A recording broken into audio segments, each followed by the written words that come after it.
प्रत्येकजण आपल्या आयुष्यामध्ये स्वप्न पाहतात. तसंच स्वप्न तुम्हीही तुमच्या आयुष्यामध्ये बघितलं असेल. तुम्ही असं ठरवलं असेल की मला ही स्पर्धा परीक्षा क्लिअर करायची आहे.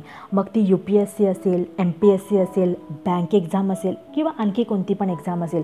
तुम्ही असं मनापासून ठरवलं असेल की मला ही स्पर्धा परीक्षा क्लिअर करायची आहे आणि त्याच्यानंतर जेव्हा माझं ह्याच्यामध्ये सिलेक्शन होईल तेव्हा मला माझ्या देशाची सेवा करायची आहे. मला एवढी अशी कामं करायची आहेत. तुम्ही भरपूर सारे आनंदी झाला असाल आणि तुम्ही तुमच्या त्या आनंदाच्या भरामध्ये तुम्ही तुमच्या सर्व मित्रमैत्रिणी, फ्रेंड्सना, तुमच्या नातेवाईकांना ही गोष्ट सांगितली असेल की मला मी या स्पर्धा परीक्षेसाठी तयारी करत आहे. त्याच्यानंतर पूर्ण प्रयत्न करून, पूर्ण दिवस रात्र एक करून तुम्ही त्या परीक्षेचा अभ्यास करता आणि ज्यावेळेस प्रिलिमचा रिझल्ट येतो तेव्हा तुम्हाला असं समजतं की त्या लिस्टमध्ये तुमचा रोल नंबरच नाही आहे किंवा मेनची जी फायनल लिस्ट येते तेव्हा तुम्हाला असं समजतं की मेनच्या लिस्टमध्ये हा तुमचा रोल नंबरच नाही आहे किंवा जेव्हा इंटरव्ह्यूची फायनल लिस्ट येते तेव्हा तुम्हाला असं समजतं की इंटरव्ह्यूमध्ये तुमचं सिलेक्शनच झालं नाही. त्यावेळेस तुम्ही प्रचंड प्रमाणामध्ये दुःखी होता. तुम्हाला असं वाटतं की आयुष्य पूर्ण संपून गेले, आता आयुष्यामध्ये काहीच राहिलं नाही आहे. मी एवढं दिवस रात्र एक करून ह्या परीक्षेची तयारी केली परंतु तरीही माझं याच्यामध्ये सिलेक्शन झालं नाही. प्रचंड प्रमाणामध्ये तुम्ही दुःखी होता, निराश होता, चिंता करत बसता, टेन्शन्स घेता आणि त्यामध्ये अजून जास्त भरीव म्हणजे तुमचे ते फ्रेंड्स ज्यांना तुम्ही सांगितलेलं असतं की मी या स्पर्धा परीक्षेची तयारी करत राहते किंवा तुमचे ते नातेवाईक ज्यांना तुम्ही त्या सांगितलेलं असतं की मी परीक्षेची तयारी करते, ते तुम्हाला अजून विचारत राहतात की तुमचं त्याच्यामध्ये सिलेक्शन झालं का, तुमचं सिलेक्शन नाही झालं का, असे सारखे ते प्रश्नावरती प्रश्न विचारतात आणि त्याच्यामुळे तुम्हाला तुमच्या टेन्शन्स आणि तणावामध्ये अजून जास्त प्रमाणामध्ये वाढ होते. शालेय जीवनामधली आणि कॉलेजच्या जीवनामधल्या परीक्षा आणि स्पर्धा परीक्षा याच्यामध्ये भरपूर सारा फरक असतो. ती एक्झाममध्ये तुम्ही कधीच आयुष्यामध्ये फेल झाले नसाल शालेय आणि कॉलेजमधल्या, परंतु स्पर्धा परीक्षेमध्ये फर्स्ट टाईम तुम्ही हे फेल्युअर पाहिलेलं असतं, अपयश पाहिलेलं असतं. त्यामुळे तुम्हाला प्रचंड प्रमाणामध्ये तुम्ही दुःखी झाला असाल तर प्लीज त्याच्याबद्दल दुःखी होऊ नका.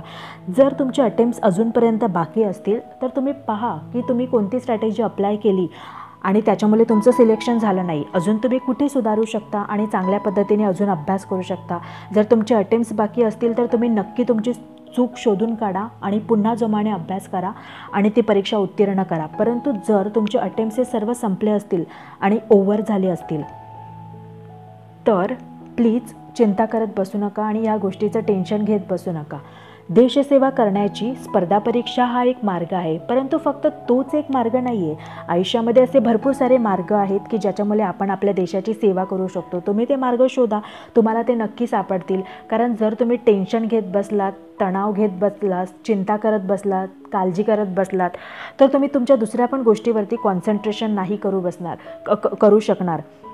जर तुम्ही टेन्शन घेतलं की तुमचं सिलेक्शन नाही झालं तर याचा त्रास आणखी दुसरं कोणालाच नाही तर फक्त आणि फक्त हा तुम्हालाच होणार आहे.